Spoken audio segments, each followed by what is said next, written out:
The hub. Hey, Bruce, we got a question. Somebody was asking about the Sig Sauer P225A1. I guess that was probably a used one we did a review on. Yeah, and he was saying that his rattles and he wanted to know how the slide and the frame fit because his rattles, and wondered if that was normal. I've never noticed this, so I wouldn't think it'd be normal. I don't think ours did. I would have noticed it. No, and I don't know if it's with the mag With in, the mag, the mag out. Yeah, because if the mag's in, if it's got ammo in it, a lot of times, and that's some reason every now and again we take the mag out and we bang it against the back of our hand a little bit to kind of straighten it up. Don't know if maybe he's been running, doing an obstacle course. Maybe the ammo's a little bit loose. I'd like to see what it was like without the mag in it. Maybe you can try that. Yeah, let us know, and then we'll double check the one if we have any. Yeah. If we have any used ones here, we have new. And then another thing is how much has it been shot? I mean, so fill those two things in. It's not going to be perfect. It shouldn't be super tight. No, but it's still they're above average on their fit. Yeah. Cool. So, hey, SHOT Show, we went. SHOT Show wrap up. You came back. You weren't feeling well, so this is Friday. That's why I'm wearing red. It's Red Friday. I'm wearing red, white, and blue. You get red, white, and blue on. Good for you. Yeah. So, yeah, and it'll go up here in a little bit. So, literally, this was filmed like, I don't know, an hour or so ago. Funniest thing at SHOT Show for me was the VFW Tchotchke. VFW was giving away a spinner, but you'll notice that this spinner has a bottle opener on each side. That's so VFW. No, that. They're like, look at that. The vets can like open beers and keep themselves entertained. I don't want to say anything, but when we lead off our favorite items with, this is cool though. It was just a little tchotchke. It's plastic. Cool. It's funny.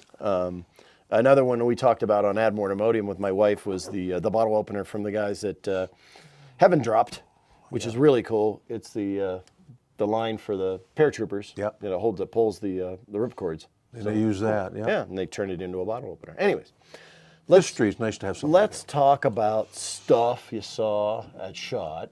Yes. It's funny because I'm hearing a lot of stuff that people saw at the Antares Try-by. Oh, now I was going to, this is the third one you've done? This is the fourth. Well, it's the fourth year they did an indoor 1 year, sort of like starting with Family Brands, and then the first one was Antares. I don't think I was there so at that third year at the Pro Gun Club. This was my third year there. Yeah. It's gone up. It's better every year. Yeah. And this year was really there's a lot of neat things there. And so if everybody doesn't know, that's on a Sunday, if I remember correctly. Yep, Sunday. So Sunday is that, and then there's other things on Monday. Then the show starts on Tuesday. But that was one of the better ones. I like that. There's a couple guns there that interest us. That one Atlas competition gun, and everything else. Being there, talking to the people, it was a lot of fun.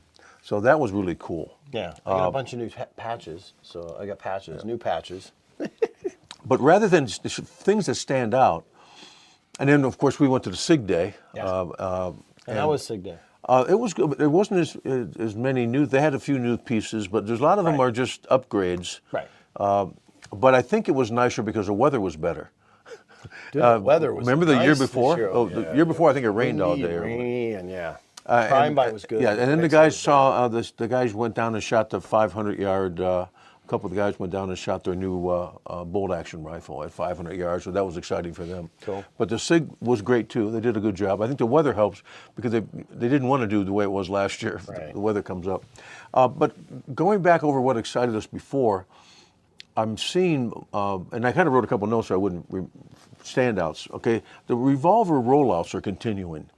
Okay, so we're talking. Excuse me. Kimber has a revolver. We're talking brand new guns now. Kimber has a revolver. Well, they've had them out the last couple of years. They did? Okay, I didn't know that. And I just found out something about allergies now. How can you have allergies when it's freezing outside? And you explained to me that since the only thing that bothers me is juniper pollen, everybody's burning juniper wood. What's the juniper sap, too? So now they're burning the sap in the wood, and it's going out through the chimneys. And I notice it when I go outside, not so much in the daytime, when I'm in the house because we got a good filter. But getting back to they brought out revolvers. They even brought out a couple new revolvers now, lightweight revolvers in 4-inch. 4-inch? Yes, and the quality is there. The major thing was, I think I wrote down what really excited me about it. It was only 25 ounces. Right. Now, I like solid steel revolvers. I just think they're nice, and the quality is there. So they just brought two out. They have one that's a target sight, kind of compete with that King Cobra with the target sight, and the other one they call their Combat, I believe, and that has it has rear sights, but they're fixed. A really nice job they did on that. So they keep rolling them out. Colt brought out their Python. Yes. And for people that don't know, Colt is like just a cult following. Their Pythons they quit making around 30 years ago, roughly, give or take, are up into the thousands of dollars on Gunbroker and things Right, like that for right. value. So they brought a new one out, and looking at it, and there's been some ups and downs on what people think about them, and they seem to be a little bit more sensitive to making sure that you release the trigger all the way than the Smiths. Yeah. Or you can get them to have a problem, but it depends on how you learn to shoot. If you're, and we're going to talk about this another time about the reset shooters, they have a hard time with revolvers Yeah. because they don't release the trigger far enough. So that could be some of it. But and I'm thinking, since we're talking about new buyers, I mean, new people coming into them. You and I have been talking about this. Right. I think we're ahead of the curve on that. And so that's another reason why they're bringing these revolvers out. A lot of times people like their semi-automatics, whether it's a double single like Right. I like, or I like my striker fire guns, and they're faster. But then people like revolvers for maybe woods carry because you get a little more power out of them. And new people are more comfortable learning how a revolver works. Right. And we both discussed if you can learn that trigger, you can shoot anything. Probably true. I've noticed things about holsters. And we'll be talking about the holsters Yep. that you like. Eventually, we'll do some things on this. But again, that's talking about the growth in CCW classes. The new permit holders are going. You look at my Instagram, you'll see a holster for Yeah. a Yeah. staple gun. Yeah, so it's getting big, and I think it's because more people are carrying guns. Right. In fact, in this state now, I think it's a little bit of the new cards being issued, a little bit more on the women's side than the man's side. So. Right. More women are carrying guns, so that's great. Everybody should carry a gun if they can in the state, as long as they learn how to use it. So I think that's because of the new people too, and the CCW people. The other thing is, I saw a bunch of new firearm storage. I saw some of the new safes that were really impressive, how they work, interface with your cell phone. Right. So that was really cool. So again, that's more of an accessory. Yeah. We talked about. Yeah. Well, and the safe one, I'll mention Voltec has it's a larger, and they've had it for some time, Yeah. but it's Wi-Fi enabled so that if somebody tries to mess with it while you're gone, That's one we're you looking get- at. We you really get- you get really a like that. notification. Yeah. I think Mike was going to look into that, not to put up any fire under him, but Yeah. he was kind of impressed with those too. So that was and so that's the firearm storage. There's all the different kinds of ways, Right. whether it's in cases or there's a lot of new things now with furniture. They're even getting more refined. They've always been out, but Yeah. now they're refining them. I noticed on cleaning again, more people are getting the smaller portable cleaning kits. Even Otis has some smaller ones, different ones. Of course, we'll seal one. And when I say cleaning kits, I'm talking about the mechanical parts of it. Right, right. The lotion or the lubricant that we like.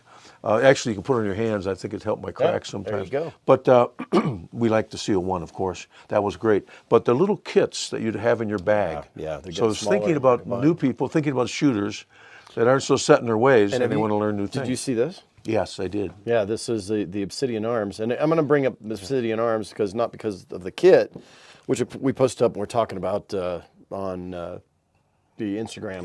Yeah, and this is the ones that are This is the guaranteed punch for kit. life. Guaranteed for life. You break it, you send them, they Excuse get me. you another one. But Obsidian Arms at the Try and Buy, and then of course at the show as well, we're showing off a new matched set for bolt action. Yeah. Creedmoor 6.5 is what they were shooting there at the range. Yeah. It was, I don't know if you got to shoot it. Did you Yes. get to shoot it? Phenomenal. I mean, it was phenomenal. No, there's a lot of they're refining the guns, Right. And they're making them more specific. They know the point of it, Yep, and yep. they're pushing that point into a production level of genius, kind of. So the cleaning kits, and then civilian training. So we've been talking about training, and we're going to be announcing some new training. I don't want to take away anything on Michael's presentation of what he's going to do with the ranges, but what's going on in Tucson, what's going on here in the future, and in our training, we've been talking about training new people that are just learning, as compared to training professionals. Right. Police departments, FBI, stuff like that, which is great. They protect us. But there's a lot of new shooters that aren't into that capacity. And I call it civilian training. Right. So we do a lot of civilian training here, and we're doing more of it, and there's a bunch of new things to be announced. So I was excited to see people talking about that at the show. They're now looking at that, thinking, wait a second, there's already pretty good training sites. Right. We're gun site. We love them. Right. That's my favorite. But there's history there, And there's good training there for professionals. Right. And I'm sure they're going to be doing more and more things for civilians. But I'm believing that they have to be trained separately, differently, the civilians. And that's Slightly things different approach, but something like that. But about it's that. funny because we had a long conversation in the suite with some top trainers, including some of the people from the NRA, and we were talking about the difference in muscle memory versus understanding how the brain works to anxiety. And it's funny. You get people that are like, "Oh, you got to get fired up, fired up." Well, actually, no. Because getting fired up is just the same as being scared. The physiological response is identical. So those are things you don't want in your body if you actually want to be making rational, just decisions. Just like you don't want to drink before you shoot. No. You don't want to take adrenaline before you shoot. Anyways. No. So back to some of the firearms. So this company Oh, yes. has that's going to be my next 9mm handgun, the Masada. Did you see it? Yes. Yeah, phenomenal. It just feels great in the hand. I didn't get to shoot it, but I'm going to believe that based upon IWI, it's going to shoot really well. It's optic ready. I mean, the thing has the back straps. It's, I think, a contender to go really up against the VP9, and it's in that smaller frame size, so I think it's good to go up against the Glock 19. Yeah. So One of the standards. we may have a contender here for. Well, if anybody's going to do it, they're kind of in real-time protection mode on a daily basis in Israel. Yes. So it's phenomenal. I mean, it felt like a Glock 19 in your hand. Did you? really. Speaking of Israel for a second, did you see that one folding arm brace for a Glock 17 and 19? I did not. Wait, just I have some literature coming. Okay. I think Michael's signing on to the program. He liked it too, but it also comes with a holster. Oh wow. So it's an arm brace, a real thin arm brace, Right. foldable. You put your Glock in it, and it's got a holster when it's folded up. So Oh, and it's like $175. another gun, and I forget what the name of the company was, because I went downstairs. There was like two companies named the same name. One was downstairs that had airsoft guns. Yeah. And they were up in the other section that was called the Alien gun. Yes. And it's a fixed barrel, Yeah. and the slide is like in parts, and it's really super. I mean, it's like this flat down in your hand. So when it's just Wasn't it really expensive? The sight stay in place. So I'm talking to this Oh, guy, sorry, I just don't- going through everything. And he's like, "Oh, it does this," and I'm like, "Holy crap!" It this looked is cool to awesome." me And when I I'm looked, like, "How yeah. much are they?" And he goes, $5,000. I'm like, "Oh." I think that's what Michael said too when he saw that, or I said with him because it's a beautiful gun. It's like we were talking about that Atlas gun at Try and but Buy. I think he made one. Yeah, the Atlas like, gun was holy like crap, $5,000, and we're But the talking Atlas guns gun here. to me was like it was built around something you know how to work with and stuff like that. And I get race guns and I get that and I get high performance and that's cool. It's still not going to be. This thing was like built around, hey, this is going to be better for people that are first-time shooters and all this kind of stuff. And then it was like it's $5,000. And then they're missing one other thing, one little point. People that are first-time shooters or people that are defensively carrying, Yeah. they usually want a track record in a gun. And so Yeah. if you have a gun but some of those fancy 1911s, we don't put names out, they recommend you running 500 rounds through them with the ammo you're going to carry Yeah. to make sure they're reliable. Well, if we know the ammo costs $1.30 a round, depends on what caliber you have. Right. And you have to run 500 of those through it to make sure it's functionable. Or you could buy something like, I like Glock, but I like other strikers. You could buy something like a Glock, and its break-in period is fill up a couple magazines, if they come with 3 now, Right. and then run all 3 mags, make sure the mags work. And then you're good to go. The guns are kind of broke in. So I was getting a kick out of that 2011 or the double stack 1911 design is now the like super favorite of all the people that have been into 1911s all this time. And they've sort of stepped away from the 45 caliber realm and into 9mm and sort of just like sidestepped the Yeah. conversation about it. It's like, oh, you're carrying 9mm. Oh, no, it's still 1911 design, so it's much better. And I'm like, and it's 9mm. And the main reason people are doing that, excuse me, is the single action trigger is excellent. Yeah. And some of those shots that the guys are doing in competition, they're setting them up to 75 yards. Of course, way past what we talk about for defense. Right. So when you start to get to 75 yards, you need a finite trigger. And that straight pullback. And and so that's nice, except for, as far as I'm concerned, the design. I'm still kind of a dinosaur. But you know what's the thing about dinosaurs? Their bones are still around. No, 50 their million bone- years their later. bones aren't still Well, their around. fossils are. That's What's fossilized bones. That's Fossilized actually bones. Miller, But there's still something saying they lived, right? well, Yes. sure, yeah, okay, They're not all powder. almost. Almost, especially if you crush them. But I just like the single stack 1911. I always have, and that's all we had in the old days before Glocks come out. Right. But I'm not saying that they're more reliable. I still like them. I like the all steel guns, and I like 9mm because they're fun to shoot and it's less recoil. But the 45 to me and the 9, they both have their place. Right. If you want higher capacity, then the 9mm. As far as I think you can get some nice ones that are like that Atlas. It's all metal. Yeah. It's not like the STI that's kind of polymer. And then the other thing we noticed, and you probably did too, there's a new Beretta out. A lot of different designed double singles, Yeah. which we like because, again, it's for new people transitioning over to a semi-automatic from a revolver. The show itself this year, so I noticed, everything coming into was about the same. We moved into Tuesday. Tuesday's always like, people were in there and they're like, man, it was straight to business. People were like, boom, boom, boom, boom. Tuesday, Wednesday, and I think the crowd by Wednesday dropped in half. Well, for sure, I think you're right because Thursday's like half the half the But crowd. when and we haven't heard anything about figures yet, so we're not Yeah. going on a limb. Friday But was a we have ghost to town. compare it to the year before. Yeah. But on Friday, I saw people shutting down stuff at 11 o'clock, 10 Oh, yeah. o'clock in the Oh, yeah. morning, because we were trying to meet people still. And I would say the crowd was pretty limited then.